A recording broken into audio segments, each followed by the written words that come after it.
I'll clip it for you. Why you got?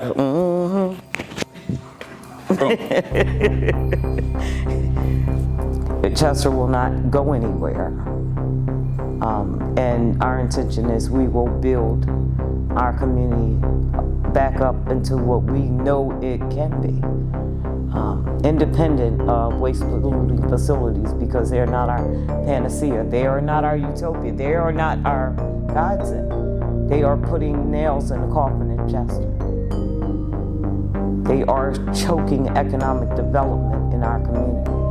Who the fuck gonna go down there at a marina wharf, sit outside and eat a rat next to the Philadelphia Union Soccer Stadium, sit out on the waterfront to eat a rat and smell that fucking garbage?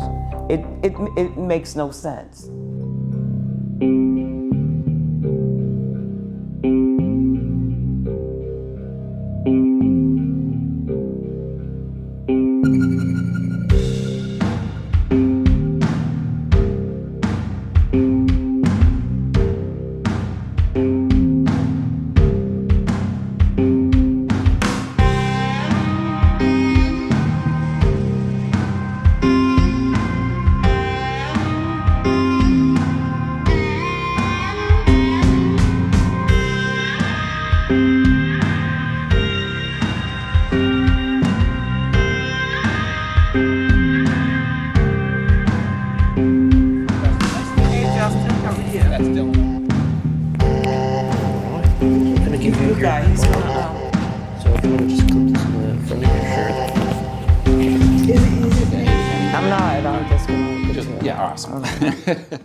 My name is Zulene Mayfield. I'm a lifelong Chester resident, and even though where I sleep at is not in Chester, I'm in Chester every day. So I never left home. I did leave for a short period of time. I went to California, and I came back. Was reluctant to start this again, but I feel obligated to take this charge up. Well, I'm the chairperson of Chester Residents Concerned for Quality Living. And what that involves is educating our community, advocating for our community with different state and federal agencies, and sometimes even the local officials. More importantly is to educate the community into activism, into protecting themselves, giving them the necessary information they need. Because there's no, outside of our group, there is no environmental education that is happening in Chester. The houses here have been devalued.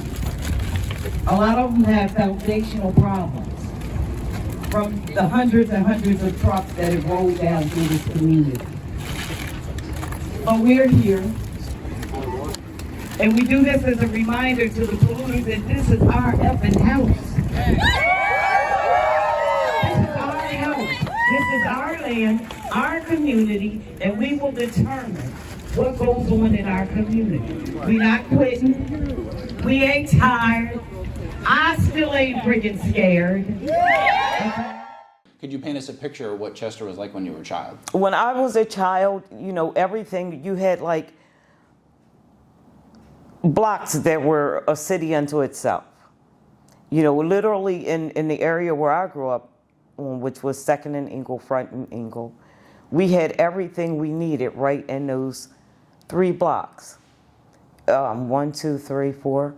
There were 4 corner stores, but these corner stores, you went in there and you bought everything you needed, from meats to toilet paper.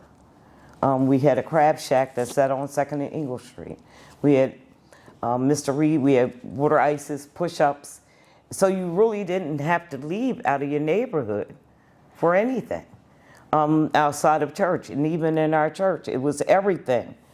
We had a drill team. We sewed in our church. We played pool in our church. We had a basketball team. We had tutoring. We had a food bank, a clothing bank, right out of our church. So the neighborhoods was different, but the times at the time were different. You could go to the corner store and say, we had a store was Tominski's, or Leo's. You can go to Leo's and say, my mother needs, toilet paper, a pound of bologna, kielbasa, blah, blah, blah, and you can put it on your tab. That's the era that it was. Payday come, your mother or father went up there and paid the tab.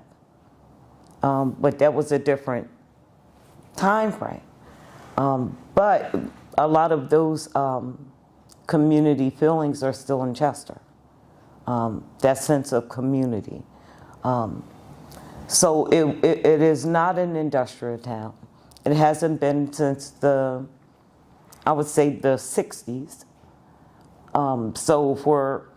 I think that, when the local officials or the polluters say, oh, well, it's an industrial town, they do that as a deflection. They say, well, you moved into an industrial. No, we did not. Residents have always been here. We've talked for 3 years, and for 3 years we've gotten more facilities. So we're not going to do that anymore. If we have to stand on the line in 100-degree weather to let people understand how serious we are about saving ourselves, then we'll do that. If we're going to get run over by trucks, then we'll do it. I'm a city councilman. They live here. We live here. We're tired of the trash. So you need to go back where you were and just tell them we wouldn't let you in. It's not your fault. That's what I'm telling you. You just caught up in the middle. But you ain't getting in there today. Okay. That's right. And we blocked you. That's right. Yeah. The whole committee. We from the city to the citizens. All said, right. Take it back where you got it. Yeah, that way I know who's doing it and I can tell my boss. All right. Let's get back here. You're not going through here.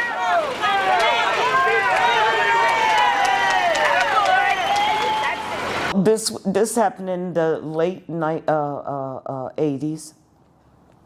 Unbeknownst to the community, there were people who were already working to put it here. So this was basically just sprung upon. Oh, absolutely, absolutely. There was no referendum. There was no community meetings held on it. You basically, people got together out in our county seat and decided we've never ever been able to put the proper order in, whether or not Delaware County Council or members of that political echelon approached Westinghouse or Westinghouse approached the county. We've never been able to put our finger totally on it. But what we can say that there was a lot of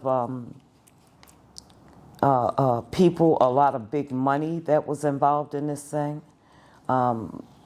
It was very complicated and hard to dissect, but we were able to find out, the mechanisms to it. And when they got pushback from the local government at the time, because the city government at the time did not want the incinerator here. Well, it wasn't an incinerator. It was called a trash to scene facility. Well, nobody knew what the hell that meant. Even the local government. They were ignorant as to what that really entailed. And they weren't really totally on board of it. So what we did realize, and we found through documentation, when there was a problem or bumps in the road, that's when they called in. We used to have a mayor named Jack McCollough. Very corrupt, very corrupt. He went to jail behind his corruption. And when he went to jail, he appointed his secretary, which was Zulene Mayfield, to become the mayor. She wasn't for the trash to steam. Not because she knew anything scientifically.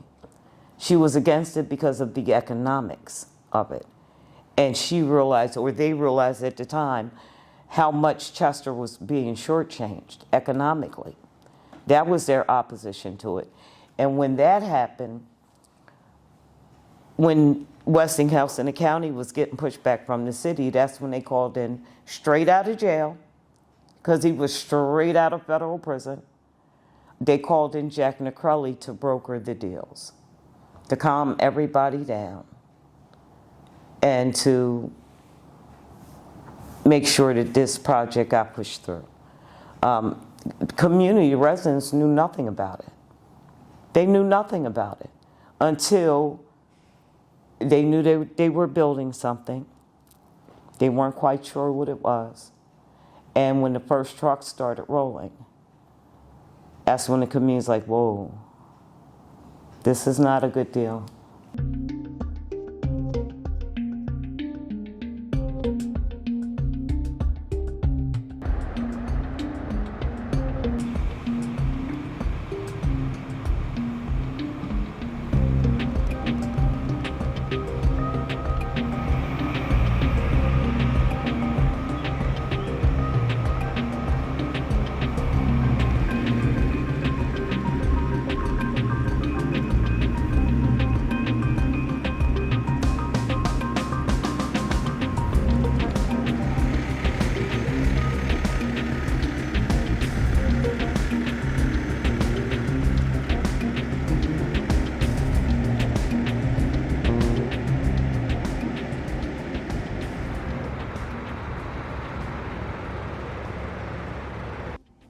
Because nobody knew about the technology. I mean, there was nothing out there. And when the community would say it was an incinerator, they would tell us, no, you have your facts wrong. It's not an incinerator, it's a trash to steam facility. Well, what the hell does that mean? We even had one official at Westinghouse tell us, well, you know how you take a steam bath? It's as safe as that is. Oh, okay. The incinerators burn the trash at 2,000 degrees Fahrenheit. It takes 1 to 2 hours to burn an entire hopper load. Next, the plant tackles those nasty fumes that burning trash causes. First, leftover gases go through a scrubber reactor. A lime slurry cleans any acid gases, and activated carbon absorbs pollutants. Then it goes through a baghouse, basically a bunch of filters. So what's left coming out of that smokestack? Constituents of the flue gas is what's in normal air, like nitrogen, carbon dioxide, moisture. That's how safe this is. And we knew inherently, we didn't know all of the details or the facts or anything about the technology, but we knew what we could see that was happening for our community. Just the amount of trucks that were rolling through our streets. We had video at one time of rats coming off the trash trucks. And when we complained, they told us, they pulled in an expert to teach the community about the migratory patterns of a rodent. And we sat for this 20-something minute presentation from this expert on rodents. And what he basically told us, if we have rats, we have the rats because they were already here. Because a rodent is not going to migrate outside of his nesting area. We're looking into the sky like, do you really think that we're that stupid? That what we're seeing with our eyes is not real? The refuse pit, it's about 3 to 4 days worth of trash. A giant grapple claw descends over the trash. In one swoop, it can pick up as much as one trash truck carries. Because out of all the places in Delaware County, they picked it. They picked Chester as it. And that's where the racism, in my opinion, came in at. Because you wanted to do a community you wouldn't do in your neighborhood. And you felt no regard for the humanness of this community. Oh, let's just put it down there. Why did they put them here? You look at my neighborhood. You're talking about an area, you know, a city that's probably 75% predominantly black. The other mixture are those who don't have the ability financially to get out of here. They put it here because they felt as though out of everywhere else in Delaware County, this would probably be the place of least resistance because they have no money. We really tried to raise an issue that the president has talked about, which is an issue called different things by different people. Some people call it environmental racism. Some people call it environmental equity. What it really means simply is that very often these kinds of facilities, soil remediation facilities, landfills, sewage treatment plants get put in poor neighborhoods or in poor towns. In this part of Pennsylvania, we don't locate these facilities on the main line in wealthy white communities. All of Delaware, Delaware County consists of 49 municipalities and one city. It's only one city in Delaware County, which is the city of Chester. I can definitely taste it. It's definitely dense. It's crazy. Surrounded by all of this wealth. On purpose. On purpose. On purpose. Because of a lot of things that we have to deal with shouldn't be. Shouldn't be. And a lot of their wealth they've gained off of the backs of the residents of Chester. You know, any wealthy community needs a Chester. They get their wealth based off of the statistics of this city. The crime, the health, the poverty rates. It's untold amount of federal grants that they receive based on the statistics in Chester. And I would suspect in Philadelphia it's probably the same thing with Kensington. Kensington does not have to be. It doesn't have to be, but they've centralized it and condensed it into an area. Same thing they've done with the city of Chester. They've condensed and maintained control on keeping poverty in this community.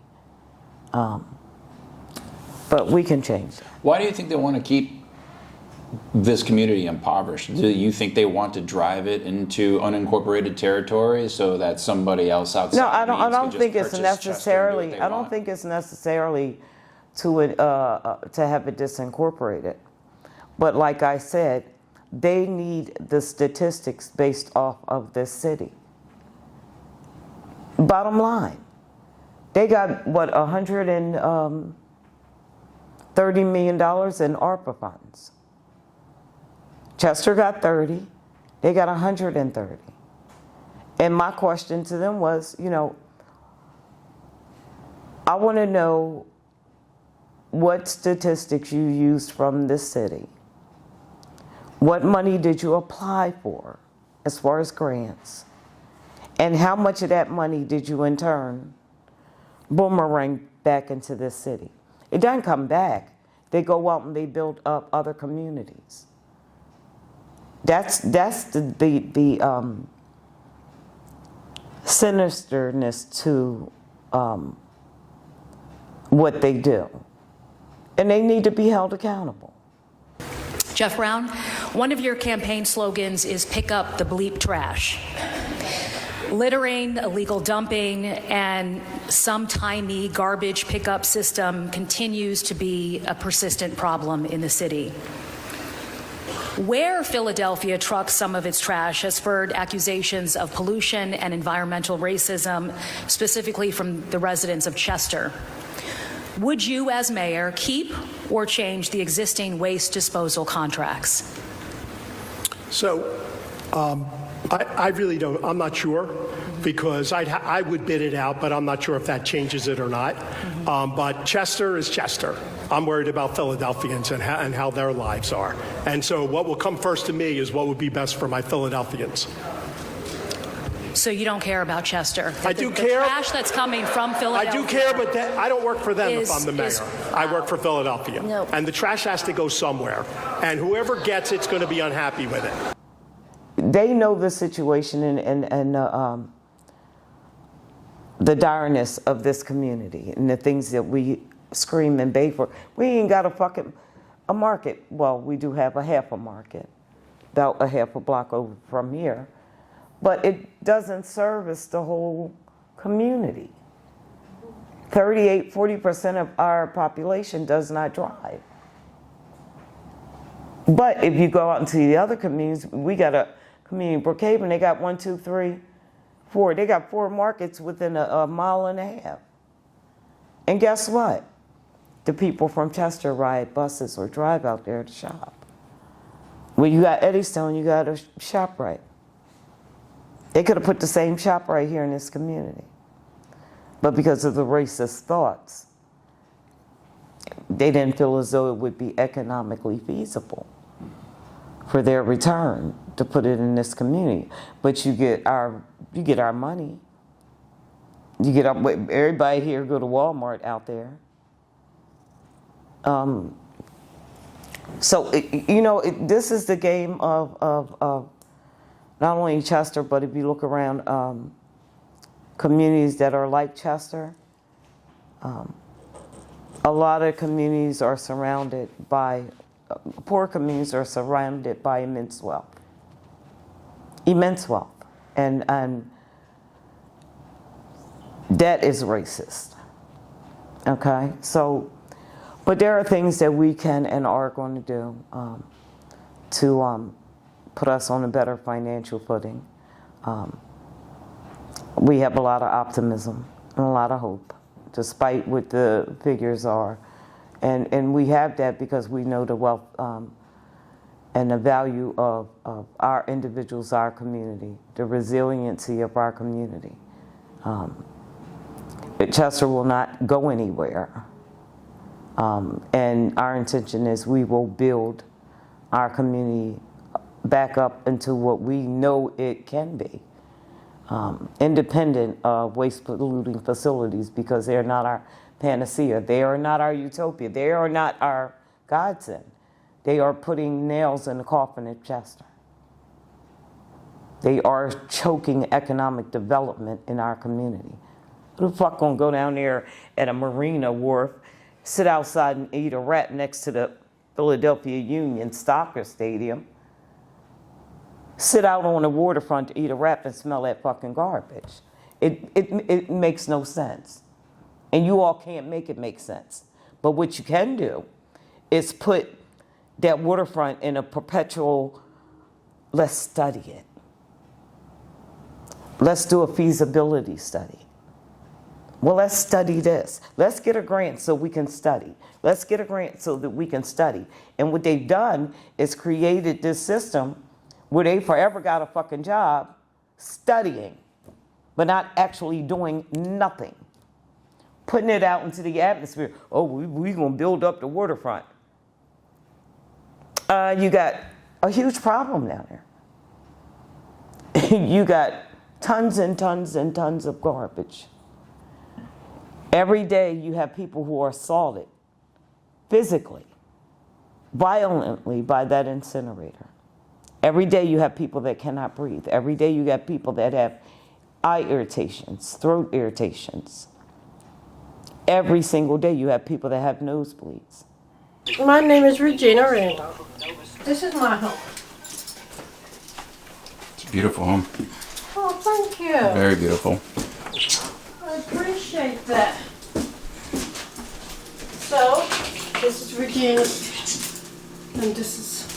So you can't open these windows either? You, what happens if you have that back door open? I've been to the hospital. I had to go to hospital one night. My sister-in-law had to come, and that stuff had my heart just pumping, just flowing from the smoke. And you all think that you're going to build up this waterfront for this soccer stadium that the Chester residents don't get to use? That you're going to steal our waterfront land? And you're projecting out that, oh, well, it's a lot of possibilities for the waterfront, and we can do this. But did you ask the fucking residents? As a 14 board member,